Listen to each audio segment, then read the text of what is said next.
लहंगवा गील कर दिला। जी हाँ दोस्तों, नमस्कार। आप देख रहे हैं भोजपुरिया कहर। और दोस्तों, भोजपुरिया कहर में आप लोग का बहुत बहुत स्वागत है। दोस्तों, पावर स्टार पवन सिंह का एक और होली सॉन्ग आज रिलीज हुआ है, जिसका टाइटल है दोस्तों लहंगवा गील कर दिला। जी हाँ दोस्तों, आज हम इसी वीडियो पर बात करेंगे। तो दोस्तों, जितने भी भाई हमारे ये वीडियो देख रहे हैं, भाई आप लोग से रिक्वेस्ट है कि चैनल को सब्सक्राइब करना न भूलें। तो दोस्तों, पावर स्टार पवन सिंह का ये होली सॉन्ग आज सुबह 6:35 पे बेस्ट वन म्यूजिक चैनल पे रिलीज किया गया है। और दोस्तों, ये सॉन्ग देखने के बाद आपको पहले जैसा पवन सिंह का आवाज मिलेगा। तो दोस्तों, ये होली सॉन्ग सभी होली सॉन्ग से बहुत ज़्यादा बेटर है।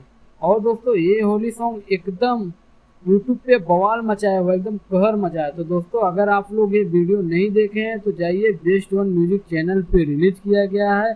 और दोस्तों, इस गाना को लिखे हैं अर्जुन अकेला। और दोस्तों, इसमें म्यूजिक दिए हैं छोटू रावत। और दोस्तों, इस सॉन्ग को अपने सुरों से नवाजे हैं पावर स्टार पवन सिंह। जी हाँ दोस्तों, तो आप लोग जाइए, इस होली सॉन्ग को देखिए और बवाल मचा दीजिए। और हाँ दोस्तों, ये वीडियो आपको कैसे लगा कमेंट में ज़रूर बताएं। धन्यवाद दोस्तों।